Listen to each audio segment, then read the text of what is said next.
Hello. नमस्कार दोस्तों। मैं राहुल सिंगला एजुकेशन ग्रुप में इस चैनल में आपका हार्दिक स्वागत है। जैसा कि आज हिंदी साहित्य के इतिहास का एक और पन्ना लेके आपके सामने मैं उपस्थित हूँ।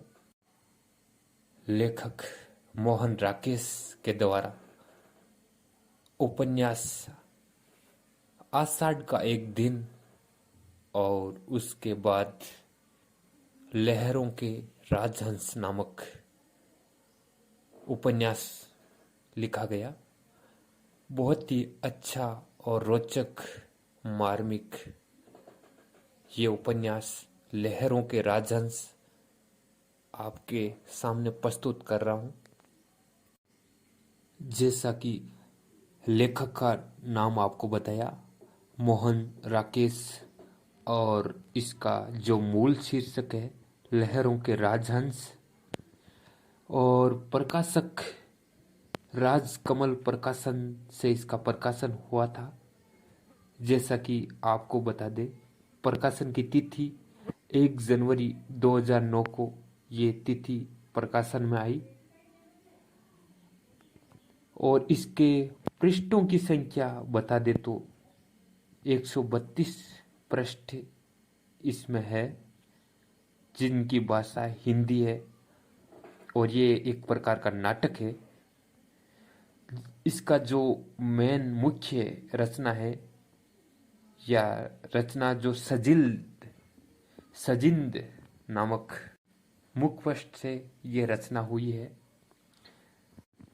लहरों के राजहंस एक प्रसिद्ध साहित्यकार मोहन राकेश द्वारा लिखा गया अत्यंत मार्मिक रोचक नाटक है, जिसका प्रकाशन 1963 के अंदर हुआ था। फिर इसका संशोधन भी किया गया। संशोधन बता दे तो आपको 1968 में हुआ था। इस नाटक की भूमिका के अंत में राकेश जी ने ये इच्छा व्यक्त की थी कि जो उनके द्वारा लिखा गया नाटक है लहरों के राजहंस 1963 में छपे प्रथम रूप का प्रकाशन आगे भविष्य में कभी भी नहीं किया जाए। उनकी ये हार्दिक इच्छा थी और उन्होंने इच्छा भी व्यक्त की थी। लहरों के राजहंस जो 1963 में लिखा गया था, जिसका 1968 में वापस संशोधन भी किया गया, और इन्होंने आगे भविष्य में इस प्रकार के जो उपन्यास था इसका प्रकाशन नहीं होना चाहिए, ऐसी उनकी इच्छा थी। कथा वस्तु आपके सामने प्रस्तुत करने जा रहा हूं। लहरों के राजहंस में एक ऐसे कथानक का नाटकीय पुनराख्यान है जिसमें सांसारिक सुखों और आध्यात्मिक शांति के पारस्परिक विरोध तथा उनके बीच खड़े हुए व्यक्ति के द्वारा निर्णय लेने का अनिवार्य द्वंद्व निहित है। इस द्वंद्व का एक दूसरा पक्ष स्त्री और पुरुष के पारस्परिक संबंधों का अंतर्विरोध है। जीवन के प्रेय और श्रेय के बीच एक कृत्रिम और आरोपित द्वंद्व है, जिसके कारण व्यक्ति के लिए चुनाव कठिन हो जाता है और उसे चुनाव करने की स्वतंत्रता भी नहीं रह जाती। अनिश्चित, अस्थिर और संयमी मन वाले नंद की यही चुनाव की यातना ही इस नाटक का कथा बीज और उसका केंद्र बिंदु है। धर्म भावना से प्रेरित इस कथानक में उलझे हुए ऐसे ही अनेक प्रश्नों का इस कृति में नए भाव बोध के परिवेश में परीक्षण किया गया है। मोहन राकेश का ये नाटक लहरों के राजहंस कुछ अंशों में आषाढ़ का एक दिन की उपलब्धियों को अधिक सक्षम और गहरा करता है। यद्यपि रूपबंध के स्तर पर उसका तीसरा अंक अधिक दुर्लभ है और पर्याप्त स्पष्टता और तीव्रता के साथ अभिव्यंजित नहीं होता।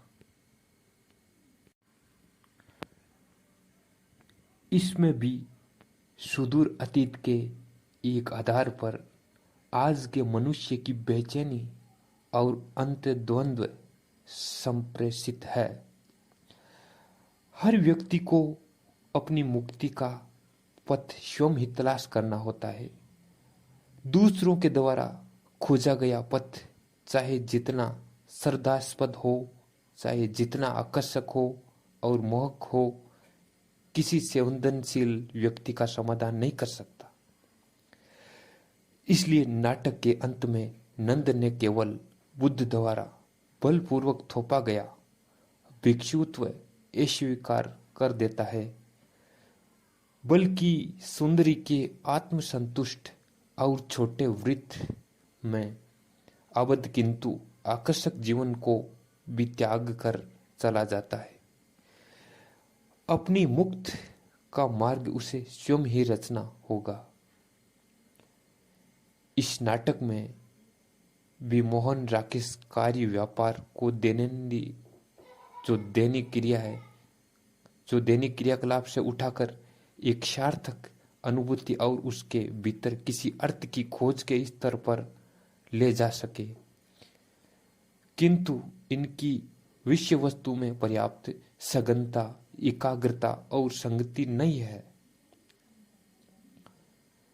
पहला अंक सूरी पर केंद्रित जान पड़ता है, जिसमें नंद एक शुद्ध मुग्ध, किसी हद तक संयोजित और संतुलन युक्त पतिनात्र लगता है, किंतु दूसरे अंक से नाचक स्वयं उसके अंत्य संघर्ष पर केंद्रित होने लगता है। यद्यपि अभी इस संघर्ष की रूपरेखा अस्पष्ट है। तीसरे अंक में संघर्ष की आकृति तो स्पष्ट होने लगती है, किंतु वह किसी तीव्रता या गहराई का आयाम प्राप्त करने के बजाय अकस्मात ही नंद और सुंदरी के बीच एक प्रकार की गलतफहमी में खो जाता है। दोनों एक दूसरे के संघर्ष का, व्यक्तित्व के विस्फोट का सामना नहीं करते और नंद बड़ी विचित्र सी कायरता से चुपचाप घर छोड़कर चला जाता है।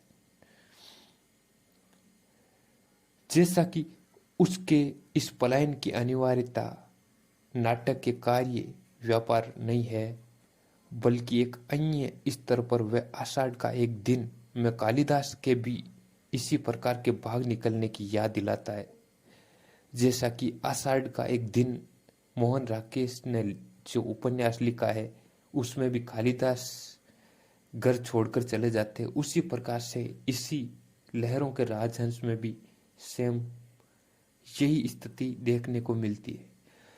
कुल मिलाकर तीनों अंक अलग अलग से लगते हैं, जिनमें सामग्रिक अनुवृत्ति नहीं अनुभव होती, किंतु इस कमी के बावजूद पहला और दूसरा अंक अत्यंत सावधानी से गठित और अपने आप में अत्यंत कलापूर्ण है।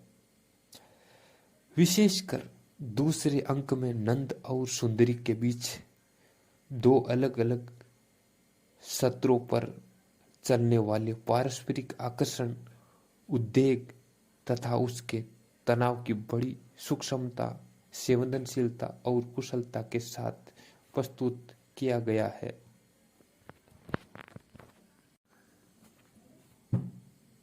मोहन राकेश के द्वारा लिखा गया लहरों के राजहंस उपन्यास जो 3 भागों में बंटा हुआ है,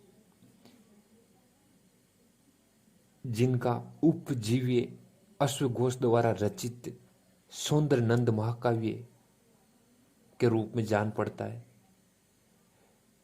जिसका शीर्षक ग्रहण सौंदर्य नंद महाकाव्य के निम्न श्लोक से उद्धृत है। जो श्लोक आपके सामने प्रस्तुत कर रहा हूं, त्वयं गौरवम बुद्धिगतम चकर्ष भार्यानुराग पुनराचकर्ष सो अनिश्चया न प्ययो न तथो तरम तरंगेश्विल राजहंसे। अर्थात बुद्ध का गौरव उसे नायक नंद को अपनी ओर खींच रहा है और सुंदरी नायिका का अनुराग अपनी ओर। जिस प्रकार से लहरों के राजहंस का मुख्य भाव यही यथार्थ में आता है कि इधर उनको सुंदरी का जो नायिका का जो प्यार वो उस तरफ खींच रहा है और इधर उनके जो गुरु गौतम जो बुद्ध है वो नायक को नंद को उस तरफ खींच रहे हैं। इस दुविधा में उससे न जाते बन रहा था न रुकते, उसकी स्थिति लहरों पर डोलते हुए राजहंस की सी हो रही थी। इसी श्लोक के आधार पर मोहन राकेश द्वारा इस नाटक का शीर्षक लहरों के राजहंस रखा गया, जिनमें बता दें आपको पात्र नायक है बुद्ध का सौतेला भाई नंद, जिनमें नायिका सुंदरी नंद की जो पत्नी है वो नायिका है। अन्य पात्रों में अलका, निहारिका, शेफालिका तीनों दासियां हैं। ये अलका, निहारिका, शेफालिका। प्रधान कर्मचारी के रूप में श्वेतांग, अन्य सहायक कर्मचारी के रूप में श्यामांग, ग्राहाधिकारी शशांक के रूप में। नंद का एक मित्र है इसी पात्रों में जिसका नाम है मैत्रेयी। बुद्ध का शिष्य भिक्षु आनंद और कर्मचारी मंदारक। अंकानुसार दृश्यबंद स्थान व समय जो प्रथम अंक, द्वितीय अंक, तृतीय अंक। प्रथम अंक में स्थान है कपिलवस्तु नगरी में राजकुमार नंद के भवन में सुंदरी का कक्ष और समय है रात उतरने का समय। द्वितीय अंक में आपको बता दें स्थान है सुंदरी का वही कक्ष जो प्रथम अंक में था और समय उषा काल से पहले का समय। तृतीय अंक है स्थान वही सुंदरी का वही कक्ष है और समय अगली रात्रि का समय है और नाट्य शैली यथार्थवादी नाट्य शैली पद्धति का इसमें अंकन किया गया है और अच्छा मार्मिक उपन्यास है। आपको अच्छा लगा तो प्लीज़ लाइक करें, चैनल को ज़्यादा से ज़्यादा शेयर करें, कमेंट करें। ओके, तो धन्यवाद। फिर मिलते हैं अगले किसी हिंदी साहित्य के इतिहास के नए पन्ने के साथ में। तब तक